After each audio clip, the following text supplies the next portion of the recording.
Shalom saudaraku, senang bertemu kembali dengan saudara-saudara terkasih dalam nama Tuhan Yesus dalam renungan kita hari ini. Sebelum kita masuk dalam renungan kita, marilah kita berdoa.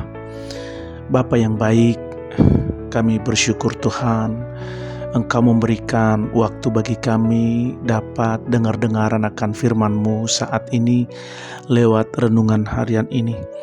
Bukalah setiap hati kami untuk kami dapat dipenuhi dengan kebenaran firman-Mu, dan biarlah semuanya menjadi berkat bagi kami dan menjadi kemuliaan bagi nama Tuhan.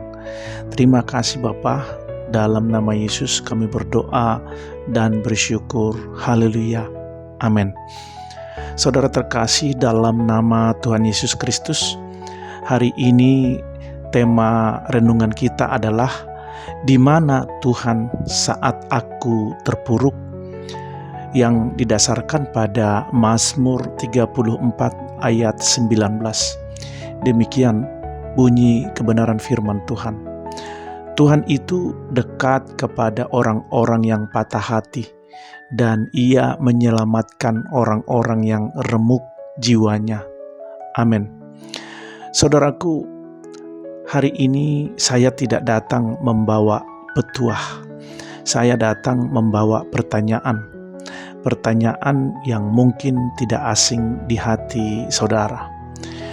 Di mana Tuhan saat aku terpuruk?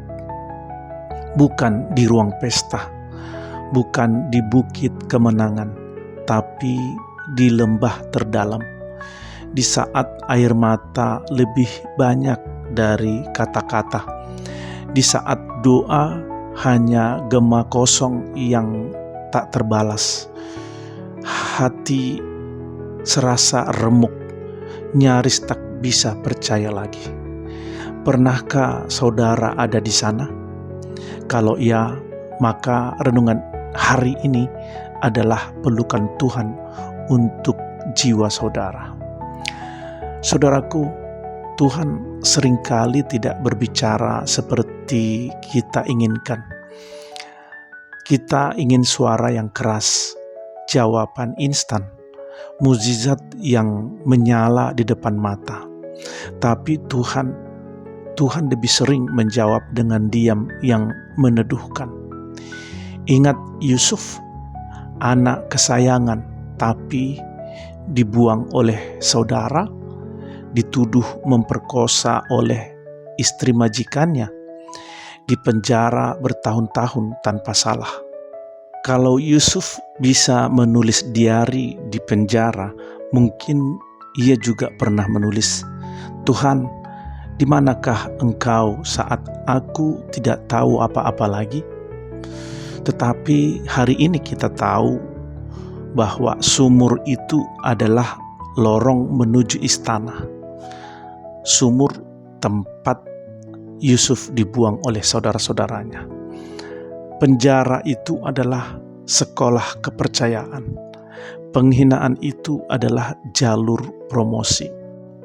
Tuhan tidak menyelamatkan Yusuf dari sumur itu, tapi Tuhan menyelamatkan Yusuf melalui sumur itu.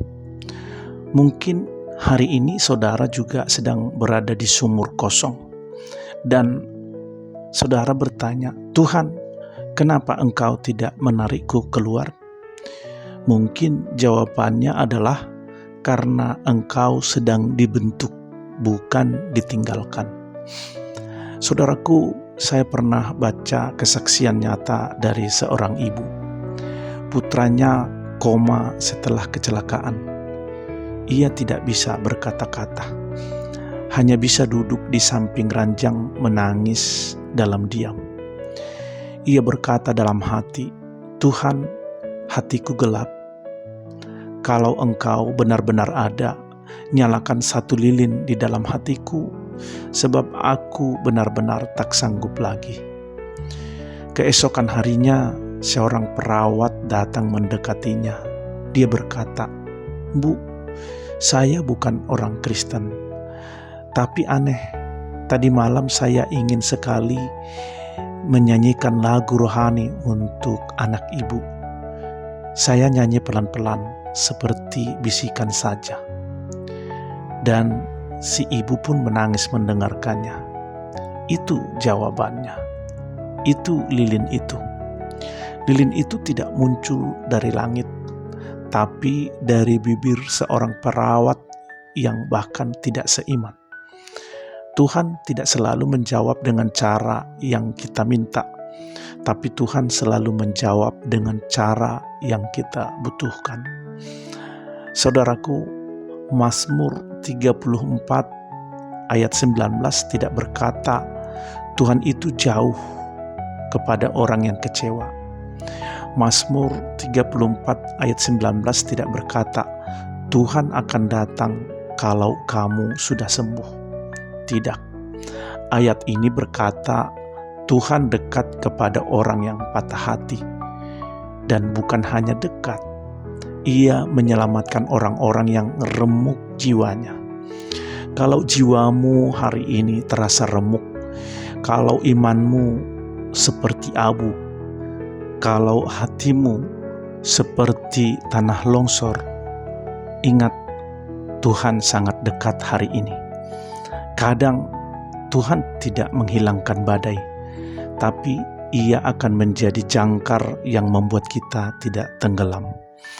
Saudaraku, satu waktu saya melihat sebuah pohon tumbang karena angin, tapi di sisi lain jalan ada pohon yang tetap berdiri tegak. Bedanya di mana? Bukan di batangnya, tapi di akarnya. Pohon yang kuat bukan yang tak pernah diterpa angin, tapi pohon yang akarnya tertanam dalam. Terkadang Tuhan izinkan angin datang bukan untuk menghancurkan, tetapi untuk menunjukkan akar siapa yang kuat. Dan kabar baiknya, tangan Tuhan adalah tanah tempat kita tertanam. Bila saudara hari ini masih berdiri walau goyah, itu bukan karena tangan saudara kuat menggenggam tangan Tuhan, tapi karena tangan Tuhan yang kuat menggenggam tangan saudara. Saudaraku, demikianlah renungan harian kita. Biarlah kiranya menjadi berkat bagi saudara. Marilah kita berdoa. Bapa kami yang baik, yang sangat mengasihi kami, saat hati kami remuk, Engkau tidak menjauh. Engkau duduk bersama kami di reruntuhan dan memegang tangan kami diam-diam. Saat kami tidak punya kata-kata untuk berdoa, Engkau tetap mendengar nafas kami. Tuhan, kuatkan yang lemah, terangi yang gelap, dekap yang merasa sendiri. Ajari kami untuk percaya bahkan saat kami tidak bisa mengerti.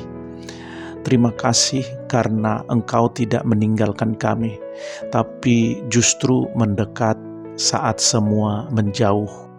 Dalam nama Yesus kami percaya, berharap, dan tetap berjalan.